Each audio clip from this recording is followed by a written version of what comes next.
Hello students. तो आज अपन देखते हैं कि टॉटोमेरिज्म क्या होता है। ठीक है, तो ये क्या होता है एक्चुअली में, ये एक special type of structural isomer है। क्या है ये? इसको लिख देता हूँ मैं। स्पेशल टाइप क्या है ये इसका?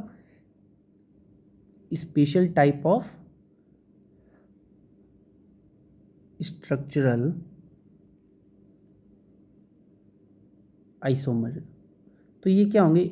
स्पेशल टाइप के आपस में आइसोमर्स हैं जिसमें क्या हो रहा होगा, एक फंक्शनल ग्रुप। जैसे कि मैं एक एग्जांपल से समझाता हूँ आपको। जैसे इसमें क्या दिया होगा, एक कोई मैं ले लेता हूँ, कोई एक कीटोन ले लेता हूँ। जैसे कि मान लो ये CH3, ये अपना CH3 ऐसा कुछ दिया होगा। अब अपना ये क्या होगा, ये वाला जो हाइड्रोजन है ये वाला शिफ्ट होके अपनी पोजीशन क्या कर रहा होगा, चेंज कर रहा होगा। मतलब यही कंपाउंड दो फॉर्म में एग्जिस्ट कर रहा होगा, इसलिए मैं किसका सिंबल लगाऊंगा, इक्विलिब्रियम का। तो ये वाला हाइड्रोजन, इनमें से कोई सा भी, ये तीन में से और ये तीन में से, ठीक है ना, कोई से भी जा सकते हैं। ठीक है ना। तो वो क्या होंगे, वो इसके साथ जाके, इस O के साथ जाके यहाँ पर एक जुड़ जाएगा। यहाँ पर कितने बच जाएंगे, यहाँ अपने दो बच जाएंगे, CH2 बन जाएगा और यहाँ पर ये पाई बॉन्ड इधर बन रहा होगा, ऐसा कुछ।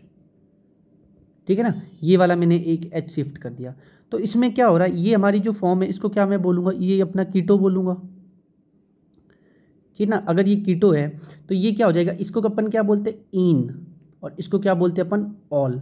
तो इसको क्या बोलते हैं, इसकी इनॉल फॉर्म। और ये एक दूसरे में क्या है, ये चीज़ याद रखना, ये एक दूसरे में इंटर कन्वर्टेबल होंगे। और अगर मैं इनकी बात करूं, इनके मॉलिक्यूलर फार्मूले की, तो देखो आप अगर इसका मॉलिक्यूलर फार्मूला देखोगे तो दोनों का सेम ही है। इसका भी निकालोगे तो क्या आएगा, सेम आएगा, और इसका भी सेम आएगा। ठीक है ना। बस ये वाला हाइड्रोजन ये इधर आ गया है इस वाली स्ट्रक्चर में। तो ये दोनों जो स्ट्रक्चर होती हैं वो एक दूसरे में इंटर कन्वर्टेबल होती हैं, और ये एक दूसरे के क्या हैं, ये आपस में टोटोमेरिज्म शो करते हैं, जिसको अपन बोलेंगे। ठीक है ना। तो ये काइंड ऑफ स्ट्रक्चरल आइसोमर्स की तरह ही हैं, लेकिन अपने को ध्यान देना ही, इनको क्या बोलते हैं अपन, टोटोमर्स बोलते हैं। ठीक है ना। ये special type of structural isomers होते हैं। ठीक है भाई, ये आप हमेशा याद रखेंगे। और एक बात और याद आपको रखनी है, यहाँ पर स्टेबिलिटी की ज़्यादा बात नहीं करेंगे, है ना, क्योंकि अपन ये आइसोमेरिज्म में देख रहे हैं। लेकिन आगे जब अपन GOC पढ़ेंगे ना, तो वहाँ पर भर भर के इनकी बातें होंगी, इसलिए बहुत छोटी सी बात मैंने आपको सिर्फ बताने के लिए। अब एक चीज़ याद रखिए कि अपन ना ये मत सोचना, कई बच्चों को ना ये रहता है दिमाग में कि सर इसमें ना ये रेजोनेंस है क्या आपस में। नहीं भैया, ये रेजोनेंस बिल्कुल भी नहीं है, क्योंकि ये दोनों एक दूसरे में क्या हो रहे हैं, इसका हाइड्रोजन, यहाँ का जो हाइड्रोजन है वो यहाँ पर गया है, सिर्फ इतना हुआ है इसमें। तो हाइड्रोजन अगर अपनी पोजीशन चेंज करता है, जो कि रेजोनेंस की कंडीशन है कि कभी भी क्या होगा, एटम अपनी पोजीशन चेंज नहीं करना चाहिए, तो इस वजह से ये अपना रेजोनेंस तो नहीं होगा। ये क्या है, अपना टोटोमर्स है।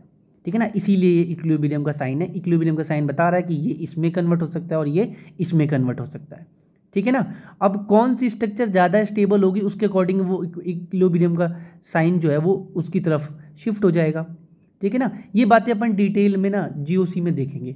अभी सिर्फ आपको याद रखना कि हाँ भाई, कोई ऐसा आइसोमर भी होता है जिसका मॉलिक्यूलर फॉर्मूला तो सेम है, लेकिन उसमें क्या हो रहा होगा, सिर्फ उसका एटम एक कीटो फॉर्म में और एक इनॉल फॉर्म में कैसे आपस में इंटर कन्वर्ट हो रहे होंगे। तो अगर मैं इसके फॉर्मूले की बात, इसके जो डेफिनेशन की बात करूं, तो देखो टोटोमेरिज्म की कि मैंने डेफिनेशन लिखी है, ये इसलिए लिखवाई है ताकि आपको थोड़ा सा उसका मतलब, जो मैंने अभी बातें बताई, देखिए, it is a phenomena in which a single compound exist in a two radical interconvertible structures. बिल्कुल, एक दूसरे स्ट्रक्चर्स में क्या हो जाएंगे, आपस में एक्सचेंज हो जाएंगी, है ना। That differs in the relative position at least one atomic nucleus. बिल्कुल, एक जो H है, और जनरली क्या हो रहा होगा, अपना हाइड्रोजन अपनी पोजीशन को चेंज कर रहा होगा। ठीक है। अब जो टोटोमेरिक स्ट्रक्चर होगी वो क्या होगी, शिफ्ट होगा H, और वो भी 1,3 पोजीशन पे हो गए, तो इसीलिए इसको क्या बोलते हैं, 1,3 शिफ्ट भी बोलते हैं। तो एग्जाम में आपको क्या कर सकता है, ये 1,3 शिफ्ट दे सकता है। इसको आपको ये वाला नाम दे सकता है, डायनेमिक आइसोमेरिज्म बोल सकता है ना। तो आपको वो क्रिप्टोमेरिज्म बोल सकता है, आपको ये डिफरेंट कोई भी नाम दे सकता है, कीटोइनोल आइसोमेरिज्म बोल सकता है।